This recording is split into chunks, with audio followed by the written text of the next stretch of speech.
This is NHL Wraparound's playoff math and deadline strategies, an 8-part series with snapshots of all 32 NHL teams coming out of the Olympic break and what's in store in their futures.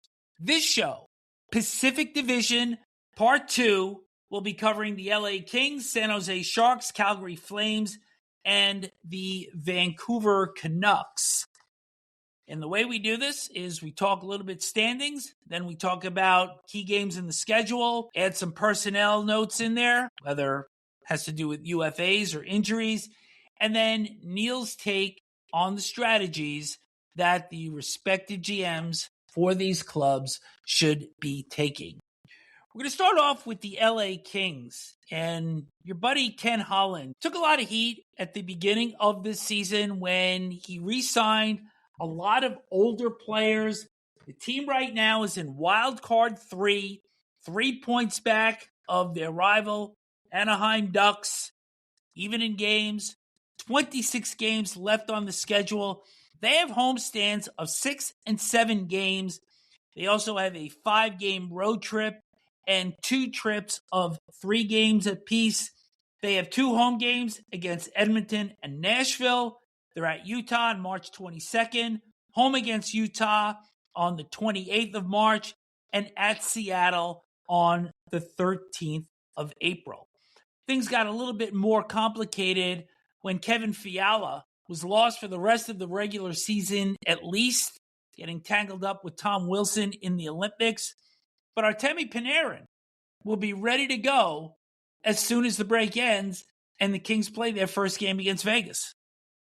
Yeah, and the Kings and Kenny are lucky that they actually made the decision to trade for Panarin because the Fiala injury hadn't happened yet. And you lose a guy like Kevin Fiala, that's a top 6 forward, goes down, and you're lucky you've got Panarin coming into the lineup for the LA Kings. So that helps them there. Panarin should really help their offensive output, which has been pretty bad, as you know, Vic.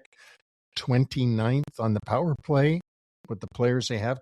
And what's even worse is you combine that with a 27th on the penalty kill, and it means your special teams are bad no matter whether you're up a man or down a man. The Kings and Jim Hiller are going to have to turn this around. I think one of the most interesting things is, will Jim Hiller survive this season? I think if they win a round in the playoffs, he'll be back. If they don't win a round in the playoffs or they miss the playoffs, I don't see how he's got any chance at staying as the head coach of LA Kings. Kings should be bolstered coming out of the break with Alex Laferriere and Mikey Anderson possibly returning to the lineup. But just in terms of their roster makeup, this is a largely veteran club. Among their UFAs, Corey Perry, who's a UFA every year, Jeff Malott, and Andrei Kuzmenko, and of course their captain, Anze Kopitar, will be retiring. So you have to think that for Holland, this is something that they've got to get turned around relatively quickly because there is not a big window with the veteran presence on this club. And also remember their top defenseman, Drew Doughty, who has been around forever, and he's coming off the Olympics as well. This isn't a fun team to think that you're in charge of for the next 5 years when you're losing probably their best all-time Hall of Fame player, Anze Kopitar. You've got Kevin Fiala missing for the rest of the season. You're not sure if Mikey Anderson's going to be able to play when you get back. The only bright spot is the aforementioned Panarin is going to be in your lineup. But it's going to be a tough post-Olympics for the LA Kings. They're really touch and go whether they can make it or not into the playoffs. And if they do, they could win a round. But if they don't, I think they're going to have to make some big changes. I think if they do make the playoffs, the one team that they're going to be able to avoid this time around will be the Edmonton Oilers, who have been their ongoing nemesis. They sure are. And you know, the other thing that LA's got that's bad when you run a team in the NHL, they've got a pitiful home record. They're 8-11-7 at home. I mean, you can get away with that on the road because the fans don't see much of it. But when you only win 8 home games so far this season out of 26, it's not good. people are not happy. I think a fan base that is pretty happy because they've also got a ton of promise, and that's the San Jose Sharks, who are in wild card 5 points back of Anaheim. They've got a game in hand and 2 6-game homestands. One of them coming out of this Olympic break. They also have a 5-game road trip coming up, but they're going to be playing some of the teams that they are going to need to beat in order to be able to move their way up the ladder. They have 3 games against the Edmonton Oilers, 2 of those at home, 3 against Nashville, 2 of those on the road. They're home against Anaheim on April 1st and at Anaheim on April the 9th. And as I watch Macklin Celebrini play in these Olympics, and boy, what a dream that you're on a line with Connor McDavid and Nathan McKinnon. And we had talked about, and I had mentioned specifically, I think he's going to be the captain of the Sharks next year.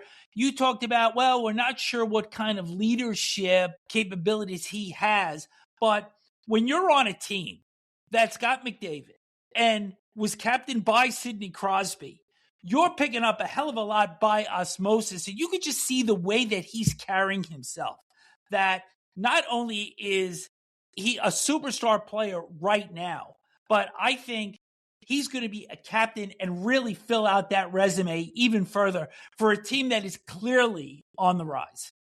Well, he's clearly going to be one of their important leaders going forward. Whether he wears the C or not is another question. He probably will. But, you know, what's amazing about this youngster, and he's only 19 years old, is on a team that's a heavy-duty minus in most places. He's plus 10 this season. Yeah. And not to mention the fact that he's got 81 points. The man behind him is also a great young player, Will Smith. Yep. He has 39. Celebrini, 81. The next guy, next closest to him, has 39. 42 points behind him. And he also has 190 shots on net, Celebrini does. So he's just a magnificent superstar. They're going to have him for a long, long time. It's something that you can pay money to go and watch. I would. Macklin Celebrini is the type of guy that you want to see play hockey. He's spectacular. You don't know what he's going to do next in a very illustrious way. So you combine that with some of their other young guys they've got, and I think their future is very bright in San Jose. I don't think they're going to make the playoffs this year. I think they're too far back right now. They're going to have to play almost 650 hockey the rest of the way, and I don't think this team right now is capable of that. But boy, of all the teams we've talked about, the future is extremely bright for the San Jose Sharks. And that 650 mark that you speak of would be to get to 93 points, one more than what Utah is projected to right now. But I also think that in addition to Celebrini and Will Smith, Pavel Regenda had a very impressive Olympics for the Slovak team. Another guy that has kind of come out of nowhere if you're not paying attention to what's going on in San Jose. So very promising. But at the same time, they've got a bunch of unrestricted free agents, and a bunch of them are on their defense. John Klingberg, Mario Ferraro, Timothy Liljegren, and Vincent Desharnais. So if you're Mike Greer, you've definitely made progress this year. As you said, making the playoffs, still going to be a long shot for them. So how are you maneuvering if you're Greer here? San Jose is a team looking to the future. I think that if they can offload some of these guys that are going to be UFAs, Klingberg was a good experiment. He's played real well for them. John Klingberg has. He might be a guy that somebody's going to want. Mario Ferraro is a good defenseman. He might be somebody that you want if you don't want to re-sign him to what he wants. Liljegren is another guy that could be used in places. But you're right when you talk about Pavel Regenda that people haven't noticed. He's only played 16 games and has 9 points. I mean, he has been a bonus to the San Jose Sharks and probably going unnoticed for most people. Michael Misa has missed a lot of the season, only played 18 games, but has 8 points as a young guy there. So this is all the bright spots that they have in San Jose right now. The Calgary Flames, 11 points out of a playoff spot. Does not appear that they are going to be able to contend as they did unexpectedly a year ago, taking it right down to the final couple of games of the season. Rasmus Andersson, their top defenseman, has already been dealt to Vegas. They do have a pretty good chip with Nazem Kadri, who has 3 years left on a deal at $7 million per year. UFAs are Ryan Lomberg and Jake Bean. But aside from Kadri, not a ton to deal with. So if you're Craig Conroy, how are you trying to build this team back up? Well, one of the things you got to get is some scoring. I mean, even talking about Nazem Kadri, who's probably their best forward, has 39 points, but he's minus 24 and he only has 10 goals. Their captain, Michael Backlund, only has 12 goals. Rasmus Andersson, by the way, is a defenseman, had 10 goals, as much as the forwards. Long Island native Matt Coronado leads their team with 14 goals in 55 games. Morgan Frost with 12, Blake Coleman with 13, and probably one of the more disappointing players in the league, Jonathan Huberdeau, 10 goals in 50 games this year. So I don't know where you go other than you keep trying to build for the future, keep trying to get young assets. You're certainly not going to the playoffs this year. Do you trade Kadri? Do you keep Kadri so that you've got one player that people look forward to going and seeing in the Saddle Dome? I don't know. It's I really don't know what the plan is in Calgary. It's not real visible. We've done a lot of teams and you're finally stumped. Yeah, I am a little bit stumped by my friends there, Craig Conroy and Don Maloney. And I'd love to see them be successful, but it's not going to be this season.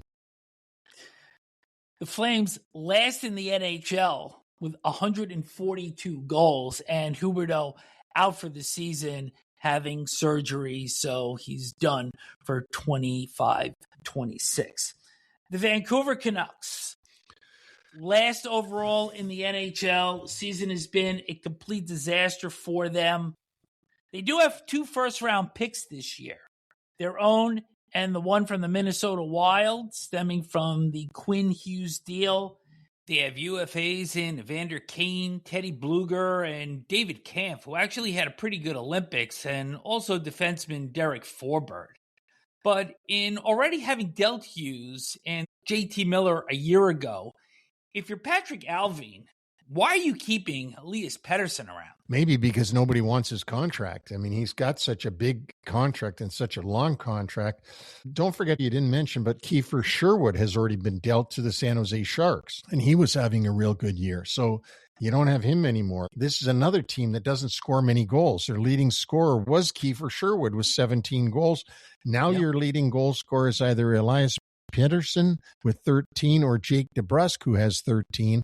And when you go down and look at the guy that they signed in the offseason, who we thought was going to walk away, was Brock Besser, the former 40-goal scorer. Got 12 goals in 50 games this year, and it is a mind-boggling minus 30. There's not much to say positive going on in Vancouver. It's a non-playoff year for sure. I want to go back to Pettersson before we wrap this up, because he was a guy, when he came into the league, was very explosive. There was a lot of promise. But clearly, by the time this team is competitive again, he's not going to be a part of this. So if you can get rid of him now, maybe eat some of his contract, why wouldn't you do that? I don't think it's a case of getting rid of him. I think it's a case of moving him somewhere and getting something back that you want. And again, I don't know the ownership situation in Vancouver. I mean, you've got a young guy here that back in 18-19 got 28 goals and then 27 goals the next year, and then 10 in only 26 games the year after that. He got 32, 39, 34, but then suddenly last season dropped to 15. This year has 13. things are just not good. And, you know, the JT Miller situation where it was said that Miller got traded because of a spat that he had with this guy in the locker room. So who knows? I mean, he is a former Calder Trophy winner. I don't know what they're going to do with this guy. If they're going to keep him, if they're going to move him, if they can move him, does anybody want him? I don't know. I think he could be a very serviceable and effective player in a different environment where he doesn't have to be the guy. But in Vancouver, he is the guy, and it's just not a good fit anymore. And that wraps up NHL Wraparound, Playoff Math, and Deadline Strategies, Pacific Division, Part 2. Check out all 8 of our shows that takes into account all 32 teams as they prepare to resume play coming out of the Olympic break on Wednesday, February 25th.